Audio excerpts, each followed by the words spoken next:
Well, hello and welcome to another episode of In Conversation with Benedict Rogers, an interview series that is produced by Hong Kong Watch, where we talk to people either from Hong Kong or people around the world who have an interest in issues relevant to Hong Kong. And I am Benedict Rogers, and it's a great privilege and delight to welcome as our guest today, Bill Browder, well known for his work as really the pioneer of Magnitsky sanctions around the world, and an amazing story of a journey from being a financier and investor to a leading human rights activist. Bill, for those of you who don't know, is the author of this amazing book, which I have on my shelf. I've taken it off my shelf for this interview, Red Notice, How I Became Putin's Number One Enemy. Bill Browder, thank you so much for joining us today. I'm delighted to be here, Ben. Thank you. Bill, I wonder if I could just start by asking if you could tell us how you made this journey from being a leading financier and investor, indeed at one time the largest foreign portfolio investor in Russia, how you transitioned from that to becoming a human rights campaigner and, as I said in the introduction, the pioneer of Magnitsky sanctions. It wasn't a preordained journey. In fact, if you go back to when I was in business school 30 years ago, I was probably the least likely person at Stanford Business School to become a human rights activist. But I ended up in this position where I come from a family of American communists. My grandfather was the head of the American Communist Party. And so in my rebellion, I became a capitalist. And when the Berlin Wall came down, I sought to become a capitalist in Eastern Europe. And I moved to Russia at the beginning of the Russian privatization program. I started to invest Western capital in the Russian stock market. I set up an investment fund called the Hermitage Fund. It quickly grew to become the largest investment fund in the country. And what I discovered was that all the companies I was investing in Russia were effectively being robbed blind by the kleptocratic officials and oligarchs who ran them. And as a matter of good business, I tried to stop the stealing that was going on in the companies I was investing in. The way I did that was by researching how the stealing took place and then exposing it through the international media. And for a while, this, what I called naming and shaming campaigns worked, and the value of the companies that I invested in rose. But as you can imagine, if you're exposing bad guys in Russia, some of those bad guys are pretty well connected. And eventually, I was expelled from Russia in 2005 after living there for 10 years. I was declared a threat to national security. My offices in Moscow were raided. I hired a young lawyer named Sergei Magnitsky to investigate. And what he discovered was that the office raids were part of an elaborate government-sponsored scam to steal $230 million of taxes that my firm paid to the Russian government. And he figured that out. He exposed it. He testified against the officials involved. And he was subsequently arrested by the same officials, put in pretrial detention, tortured for 358 days, and killed at the age of 37 on November 16, 2009. And his murder changed my life. It was the most traumatic, heartbreaking, life-changing thing that could have ever happened. And I might have vowed to his memory, to his family, and to myself that I was going to go after the people who killed him and make sure they face justice. And for the last 11 years, that's what I've been doing. And I originally tried to get justice inside of Russia. But what I discovered was that the entire Putin regime got involved in the cover-up, leading right up to Vladimir Putin himself. He exonerated all the officials involved. They gave promotions and state honors to some of the people most complicit. And in the most shocking miscarriage of justice, 3 years after Sergei Magnitsky was murdered, they put him on trial in the first ever trial against a dead man in the history of Russia. It became obvious that we weren't going to get justice in Russia. So I then said, how do we get justice outside of Russia? And I looked around at all the what I call mechanisms of justice in the West, and they effectively don't exist. The International Criminal Court only applies if somebody has killed 100,000, not one. In our case, we have something called the European Court for Human Rights. But again, that only makes a judgment against the country, not against the individuals, for a relatively small amount of money, and it takes 10 years to come through. There's a concept called universal jurisdiction, which crimes are so bad they could be tried in foreign countries, but I studied the law in most countries where it existed and discovered that it was never implemented. So I was faced with a dilemma, which is, could I accept that the people who tortured and murdered Sergei Magnitsky were just going to get let off the hook? And for me, that was just an unacceptable situation. And so I said to myself, if there are no laws that exist to punish these people, then we need to create one. And I looked at the crime. I looked at what this was all about, and the murder of Sergei Magnitsky was all about covering up a huge financial crime, the theft of $230 million. And that financial crime, those people who benefited from that financial crime don't keep that money in Russia. They keep that money in the West, in London, in New York, in Geneva. They buy houses in the south of France. They send their girlfriends on shopping trips to Milan. They send their children to boarding school in Switzerland and the UK. And so I said to myself, we might not be able to prosecute them for torture and murder in the West, but we can certainly freeze their assets and ban their travel. And I first took this idea to Washington. I took it to a Democratic senator from Maryland named Benjamin Cardin, and Republican senator from Arizona, the late John McCain. And I said, can we ban the visas and freeze the assets of the people who killed Sergei Magnitsky? And that became the original Magnitsky Act. And originally, it just applied to Sergei Magnitsky in the first draft.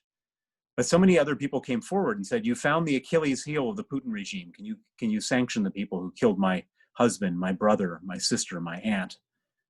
And after about a dozen of these calls, these two senators realized they were onto something much bigger than just one case. They were onto effectively a new technology for dealing with human rights abuse. And they added 65 words to the law, so it include all gross human rights abusers in Russia. And when it went for a vote in November of 2012, it passed the Senate 92-4. It passed the House of Representatives with 89%. And it became a federal law on December 14th, 2012.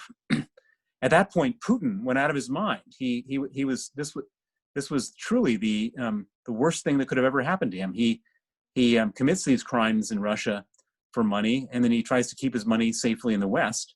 And all of a sudden, I've created a law in the name of Sergei Magnitsky, which puts that at risk. He banned the adoption of Russian orphans by American families in retaliation, and then made it his single largest foreign policy priority to repeal the Magnitsky Act. And it was interesting because the senators that sponsored the Magnitsky Act, instead of being intimidated, they said, well, wait a second, if Putin doesn't like this so much, there's surely a lot of other dictators around the world who aren't going to be happy if they're on the Magnitsky list as well. And so the same senators introduced the Global Magnitsky Act. And the Global Magnitsky Act passed in December of 2016. It applies to human rights abusers all over the world, including China, including those who have perpetrated these horrific offenses in Hong Kong and those who are involved in the genocide of the Uyghur people. After the US passed the Magnitsky Act, the Estonian parliament unanimously passed the Magnitsky Act. Following that, the Canadian parliament unanimously passed a Canadian Magnitsky Act, a Lithuanian Magnitsky Act, a Latvian Magnitsky Act, a UK Magnitsky Act. There's a Kosovo Magnitsky Act.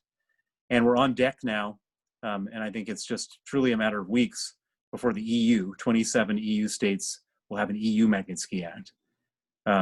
It's effectively become the tool to use against these dictators and kleptocrats around the world. And I'm very happy to see how many people have been sanctioned by the US so far. More than 200 people have been sanctioned.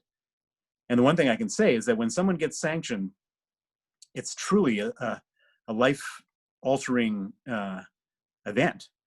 And unlike the sanctions that used to happen back in the old days where countries would sanction whole other countries, this is much more effective because when you're sanctioning whole countries, you're generally sanctioning the victims of the abuse, and the perpetrators are all flying in plane loads of champagne and caviar for themselves.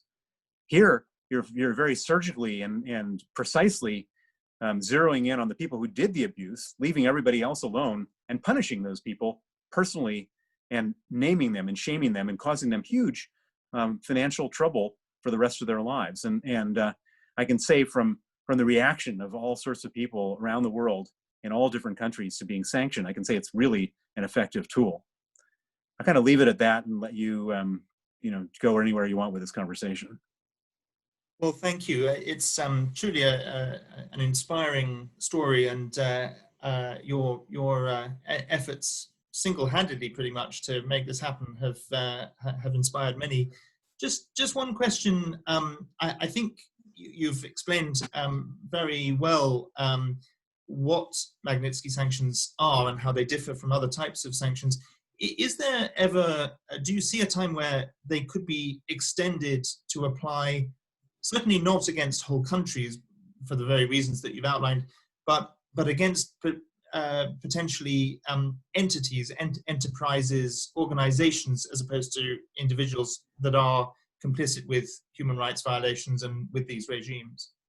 Well, they do today, actually. So the way that the sanctions work in the United States is that if a person is sanctioned, but if that person owns more than 51% of an entity, that entity is sanctioned. And there are also other entities that are involved in human rights abuses that have been sanctioned themselves. And so it applies to organizations.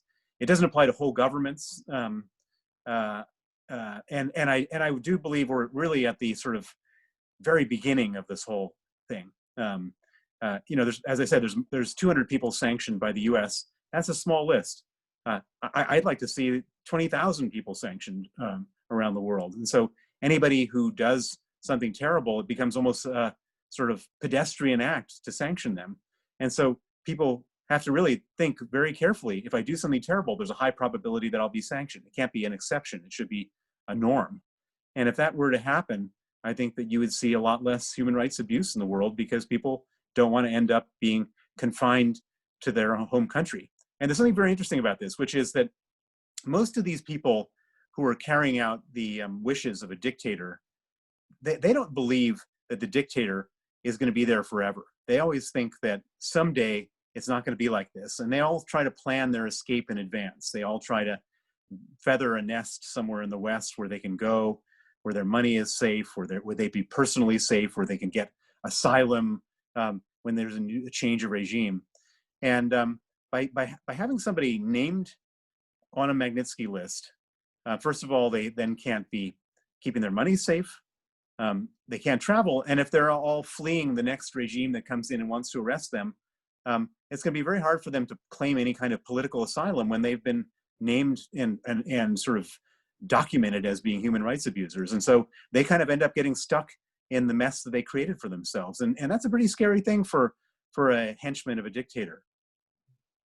Absolutely. You've outlined the countries that have already introduced Magnitsky legislation, and the one you've highlighted, the EU, which I'll come back to. Do you think there's potential for other countries, Australia, New Zealand, even countries in the Asia region to go down this route as well? Yes, Australia is not far behind the EU in terms of an Australian Magnitsky Act. I think we're probably, it's probably going to happen early next year, not this year. The Australian Parliament has conducted a public inquiry, and the committee, I believe, is unanimously supportive of recommending to the government an Australian Magnitsky Act. And so it looks like it's all moving forward pretty well there.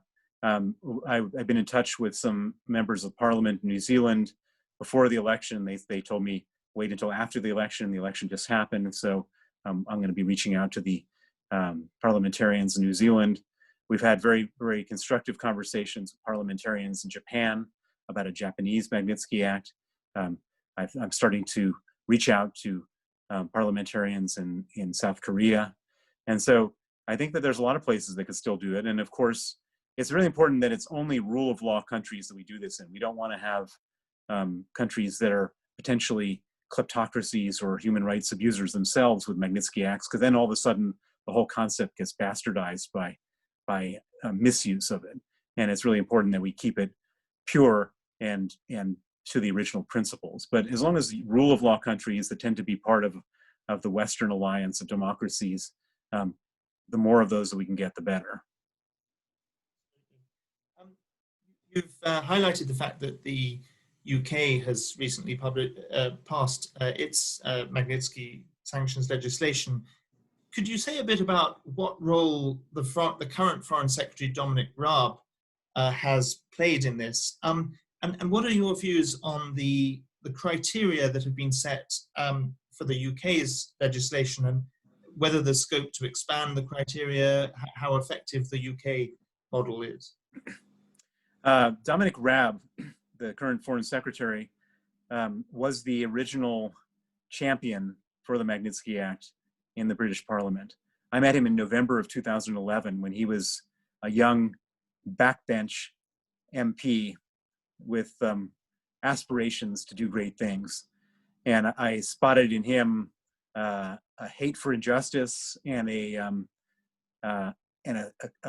sort of competence, a technical competency I didn't see very often in other parliamentarians. And so we teamed up, and for many years, he pushed it like pushing a boulder up a hill, and against successive governments that didn't want to do anything, didn't want to do it. They really didn't want to do it.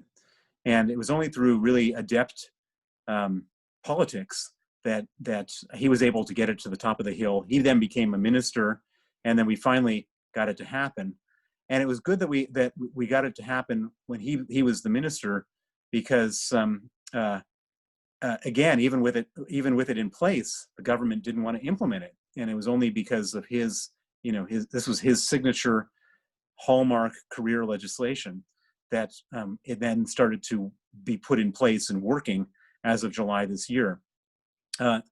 This government is, and I should say this country is not doesn't sort of shroud itself in glory when it comes to dealing with kleptocrats and money laundering and so on. The City of London is a haven for dirty money. But we do have a foreign secretary who believes in this and is pushing it forward. Now, the UK Magnitsky Act is not ideal. It only at the moment includes human rights abuse. It does not include kleptocracy, whereas the US and Canadian Magnitsky Acts have both. In my experience, kleptocracy and human rights abuse are completely intertwined. Like, just take the case of Sergei Magnitsky. He discovered a huge corruption crime, the theft of $230 million, and then he was tortured and killed for discovering that. They're all hand in hand. And in fact, the people who are currently sanctioned, who are involved in Magnitsky's torture and murder, those people are sanctioned, but those who are involved in the corruption scheme aren't, whereas they are sanctioned in America and Canada. So there's a big gaping hole. Dominic Raab has promised me and promised the Magnitsky family that they were going to amend the law to make it conform with the US and Canada, and we're hoping and waiting for that to happen. But things move slowly here, and it's particularly slow right now in a moment when everybody is consumed by first COVID and second by Brexit, and so it's very hard to get people's attention in government and in Parliament. But I'm not stopping, and there's many other people, I'm sure you among them, who also agree with this. Absolutely. As well as trying to expand it to include kleptocracy and corruption, is there scope, do you think, to expand the human rights violations criteria? Because correct me if I'm wrong, but my understanding is the UK legislation only seems to apply to the very worst categories of human rights violations, torture, murder, and so on. But if you look at, for example, the situation in Hong Kong, where freedom of expression has been dismantled, freedom of assembly is threatened, and of course there has been serious police brutality, but people may argue over whether it amounts to the highest criteria under the UK legislation. Do you think it does? And if it doesn't, do you think the legislation could be expanded? Well, I think so freedom of expression is similar to corruption in the sense that it's something which should be included, but while it's not, I mean, I've seen the videos. You know, what's going on in Hong Kong absolutely under the current legislation is captured, and the people who have carried out these violent acts, the people who have carried out these arbitrary arrests and torture in jail, and the people who bear command responsibility should, and I think eventually will be sanctioned under the UK Magnitsky Act. I think it's just a matter of time. And as I said before, there's so much insecurity in this country right now because of COVID and because of Brexit, that I think that the current government doesn't want to add one more element of economic insecurity at this moment in time. But I think once we get past Brexit and hopefully there won't be some cataclysmic economic disaster, then we can start, hopefully they will start to take more seriously the idea of sanctioning Chinese officials for both Hong Kong and the Uyghur genocide. Well, we're certainly working for that to happen too. Let me turn to the European Union, which you mentioned a few moments ago. And after many years of persistent campaigning from yourself and others, they are perhaps only a matter of weeks away from implementing the legislation. Do you think that an EU-wide act will be effective, or is there a danger that some individual member states, particularly in regard to China, will opt not to implement the act? And would it be better if individual member states have their own legislation? Well, the EU is a really dysfunctional foreign policy body. The EU has, as far as foreign policy is concerned, requires absolute unanimity to do any foreign policy. And that's why it took us 2 years to get a US Magnitsky Act, and it's taken us almost 11 years to get an EU Magnitsky Act, because different players were trying to block it at different times. For example, Hungary is run by Viktor Orban. Viktor Orban is a close friend of Vladimir Putin's, and he basically, as far as I can tell, takes instruction from Vladimir Putin. And as a result, it took 11 years. And it was only because we found another way to apply pressure to Orban that he stopped doing that. However, once we get the Magnitsky Act passed in the EU, we still are faced with this problem where all 27 member states have to agree on the sanctions lists.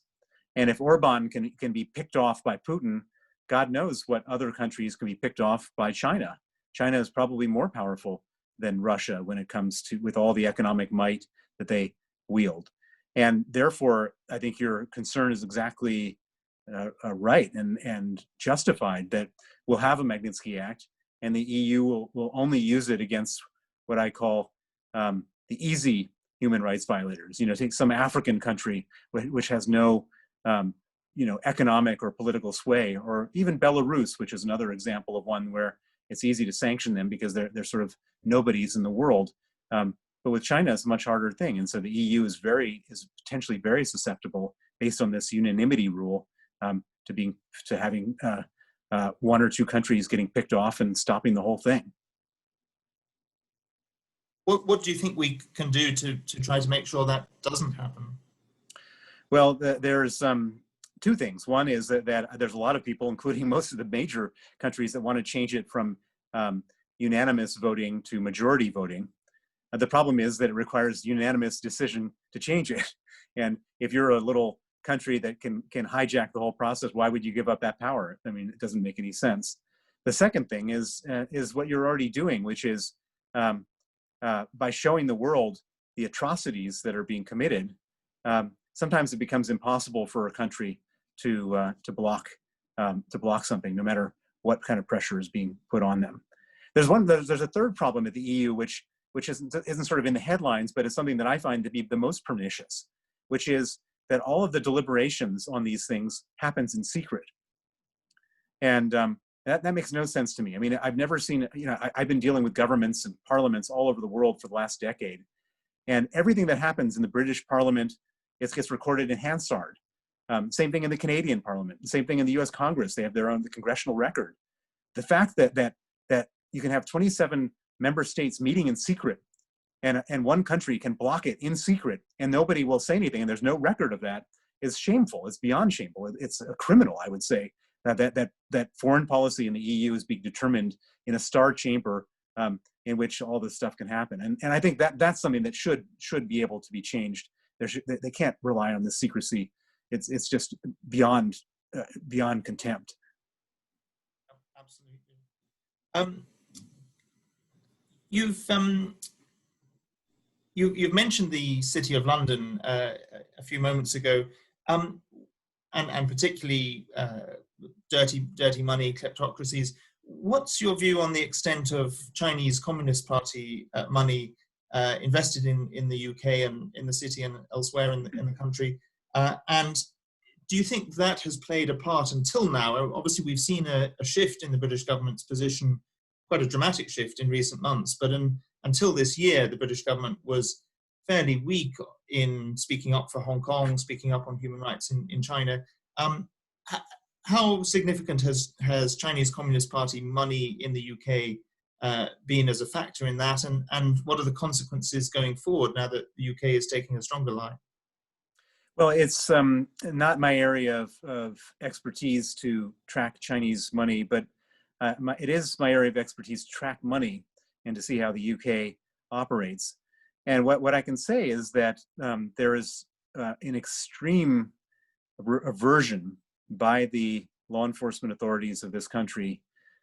Aversion may be the wrong word. There's almost a total ban on law enforcement authorities to prosecute money laundering cases in this country. And I've experienced that firsthand because we've brought a number of money laundering cases connected to the murder of Sergei Magnitsky here on the basis of evidence that other countries, many other countries, have used to open criminal cases and seize illicit funds. And the authorities here on multiple occasions have refused to open a criminal case. And it's not just in our case, it's the case in all cases. And so I think what I can say as a generality is that this country is seen as a safe place for money launderers to keep their dirty money. And if Russians feel that way, I'm sure the Chinese do as well. And I can't comment to the influence of the Chinese because I haven't tracked it, but I would imagine that anybody who's got a lot of money who's keeping it here has a lot of influence because money buys influence. And particularly in this country where remarkably, we've seen like sitting members of the House of Lords, like on the payroll, shamelessly working for Russians. And if you have that, again, I'm not zeroing in on China because I don't have enough knowledge. But if you have that with Russia, I'm sure the Chinese are doing the same thing. Absolutely. Well, of course, there was the whole debate about Huawei, where there certainly were members of the House of Lords and major public figures who were on Huawei's board. Obviously, we've seen a big shift in that debate and a big change of government policy on that, which is a good thing. Let me come to my final question, which is to come specifically to the issue of Hong Kong, recognizing that it's not, as you say, your area of expertise, but obviously you've been following events. Hong Kong is, or has been until now, perhaps still is, one of the world's major financial centers, but is of course facing increasingly serious human rights violations, undermining the rule of law, the erosion of its autonomy under the one country, two systems principle. As someone who's been both a financier, an investor, and a human rights campaigner, what's your view of what has happened in Hong Kong, particularly in regard to the rule of law and the effect on that, the effect that has on Hong Kong's status as a financial center? And what would be your message to the people of Hong Kong who are watching this? Well, I mean, Hong Kong had historically been, sort of a haven, really, in Asia, for all this, for everybody to have property rights and a rule of law and in an independent court system and a non-arbitrary judiciary and all that's been stripped. And I mean, it's very interesting. So as an investor, people ask me, where do I invest my money? Because I still invest. I don't do this for a living. I don't do this for other people. I do it for myself. And when I was a professional managing other people's money, all the money I managed was in Russia and other related emerging markets. Now, I don't touch emerging markets. And why don't I touch emerging markets? Because I've come to understand through the most dreadful experience anyone could ever experience, that rule of law is paramount. If you have no rule of law, then nothing else matters. And I mean, I'm kind of amazed when people are still, sort of having business interests in China, because, it's just totally arbitrary. Maybe it works, but if someone, high up decides they want to steal everything from you, there's nothing you can do. You can't go to court. You can't sue them. You can't go to the press. You can't go to the government if they're connected to the government.